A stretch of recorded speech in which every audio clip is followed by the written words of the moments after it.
Union Minister of State for External Affairs Rajkumar Rajan Singh said India's GDP is currently ranking 5th on the World Economy Index, which will go up to 4th by this year's end and overtake the position of Germany.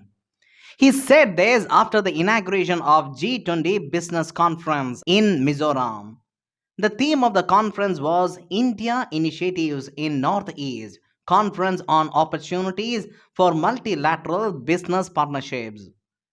Addressing the event, Minister Rajkumar Rajan said that India's G20 presidency is benefiting people to a larger extent, including expanding employment opportunities. It will also open doors to Southeast Asian nations. He said Mizoram B20 will showcase the potential and capabilities of states in various sectors, including health and employment, being the main focus of this summit. He also said that the platform will enable participating delegates to explore opportunities and build mutual beneficial long term partnerships. He further said Prime Minister Narendra Modi wants India's G20 presidency to be celebrated in every corner of the country along with his idea of Sabka Saath and Sabka Vikas. Union Minister for Commerce and Industry Som Prakash said that India has accorded the highest priority to create an enabling environment for innovation and modernization. He said that Unified Payment Interface UPI is propelling India to become home to the highest number of cashless transactions in the world and is showing the way to many other countries.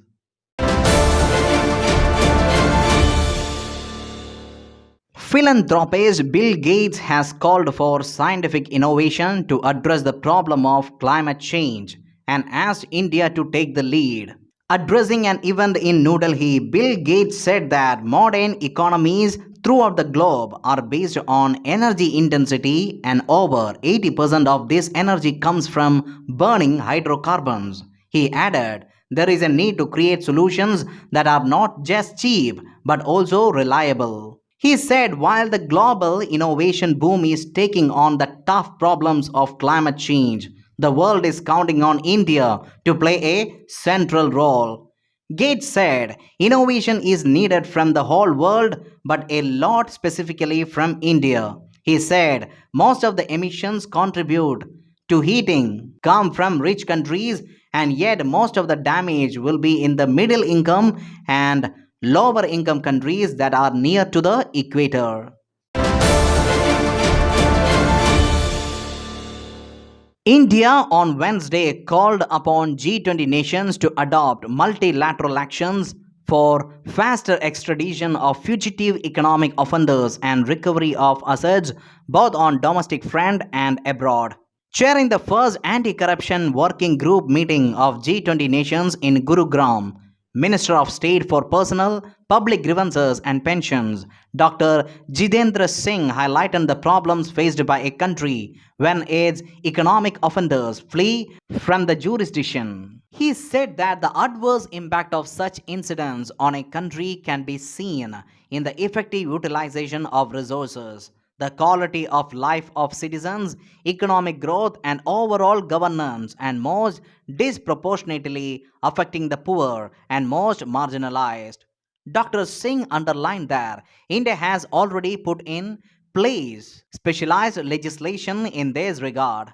The minister informed that the Enforcement Directorate has transferred assets worth about $180 billion to public sector banks that have suffered losses to the tune of around $272 billion due to frauds committed by high net worth individuals. Addressing the G20 delegates, Dr. Singh reiterated that India's view to strengthening the mechanisms for speedy confiscation of the proceeds of crime both at home and abroad will force the offenders to return to their home country. As a part of this meeting, a side event was also held on the theme of leveraging ICT, information and communications technology, for combating corruption in public sector.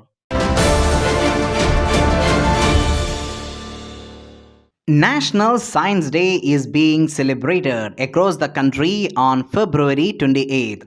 The theme of this year's Science Day is Global Science for Global Well-being in light of India's G20 presidency. Prime Minister Narendra Modi has extended his greetings to all scientists and innovators of the country. In a tweet, the Prime Minister said India is making innumerable strides in the world of science and nurturing an ecosystem for research and innovation. National Science Day is celebrated to mark the discovery of Raman effect by physicist Sir C.V. Raman on this day in 1928. For this discovery, he was awarded the Nobel Prize in Physics in 1930. In 1954, he was honored with India's highest civilian award, the Bharat Ratna. In 1986, the National Council for Science and Technology asked the Government of India to designate February 28 as National Science Day. Since 1987, the event is celebrated all over the country in schools, colleges, universities, and other academics, scientific, technical, medical, and research institutions. The celebration includes public speeches, radio, TV, science movies, science exhibitions, research demonstration, debates, and many more activities. Union Environment Minister Bhupendra Yadav has said that India and Denmark can show the world that delivering on ambitious climate and sustainable energy goals is possible. He was addressing the India-Denmark Partners for Green and Sustainable Progress Congress in New Delhi. He said the Indo-Danish Green Strategic Partnership is an appropriate forum to exchange ideas, knowledge, technology, and capacity building to promote sustainable lifestyles. Mr. Yadav said that since the launch of partnership in 2020, the bilateral cooperation is focused on promoting green and sustainable development. He also said during Prime Minister's visit to Denmark last year, the two countries agreed to further strengthen the green strategic partnership with a focus on green hydrogen, renewable energy, and wastewater management. Mr. Yadav said that the two nations have set very ambitious national targets on climate and energy that will contribute to an ambitious implementation of the Paris Agreement. The minister added that unsustainable production and consumption needs urgent attention if we are to confront the global environmental and climate change related challenges. He emphasized that everyone needs to ensure that lifestyles are in sync at all levels with the resources available on the planet.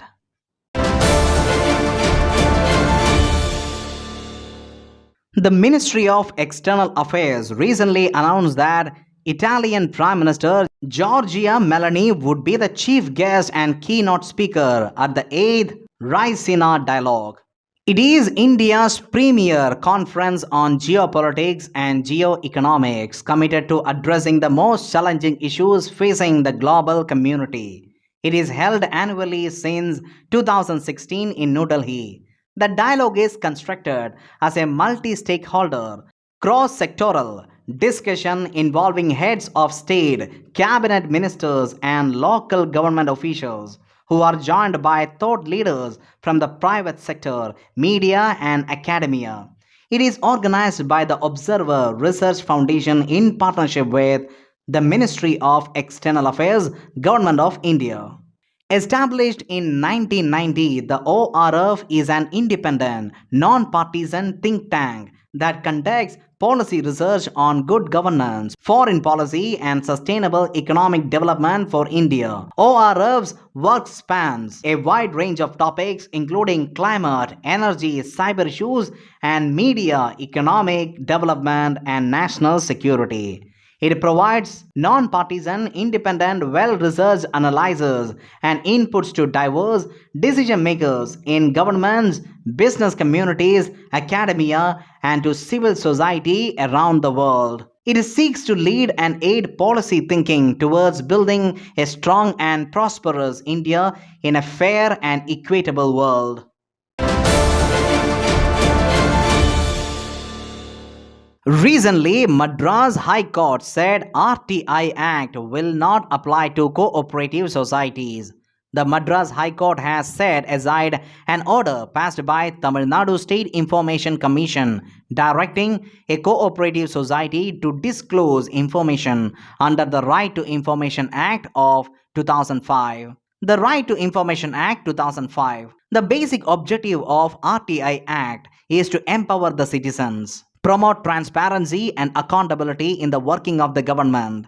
In view of it, Parliament passes an act called Right to Information Act in June 2005.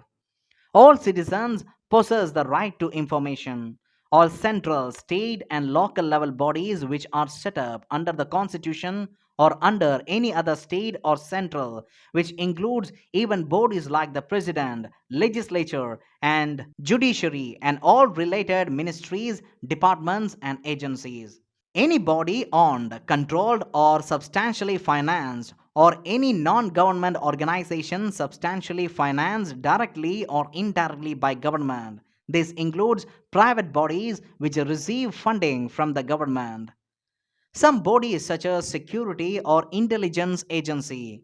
It requires that PIOs shall provide information within 30 days, but applications requesting information regarding a citizen's life and liberty must be granted or refused within 48 hours.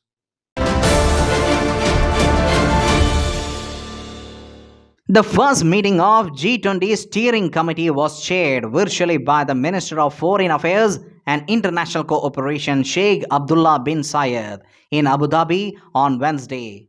The meeting focused on UAE's G20 summit priorities for 2023, following the Indian G20 presidency's invitation to participate as a guest country.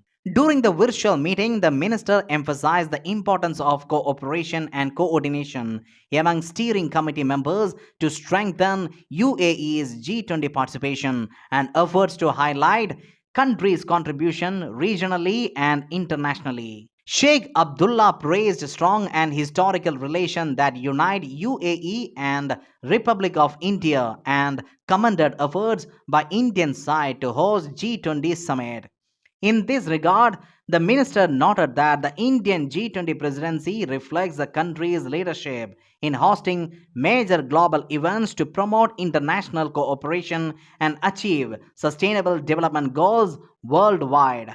Through our participation in G20 process, the UAE looks forward to working alongside other countries in efforts to address pressing global challenges, stated the minister. He added that to encourage prosperity and development for all, this is a crucial investment.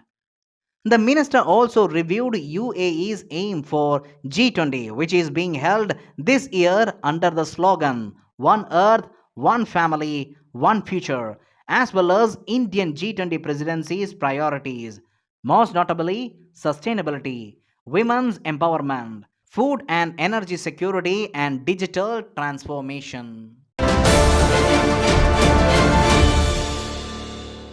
Home Minister recently paid his tributes to Veer Savarkar on his death anniversary. He was born in 1883 near Nasik in Maharashtra. He was the first to acknowledge the mutiny of 1857 as the first struggle for independence and wrote the book History of the War of Indian Independence. He was a passionate promoter of Hindutva since childhood. He was sentenced to 50 years in the cellular jail of Andamans, also known as Kalapani, for revolting against the Morley Minto reforms in 1911. After his release from jail, he worked on the abolishment of untouchability in Ratnagiri. Serving as the president of Hindu Mahasabha political party, he opposed the Quit India movement in 1942. He founded the organization Abhinav Bharat Society and Free India Society. He was a critic of Indian National Congress and its acceptance of India's partition.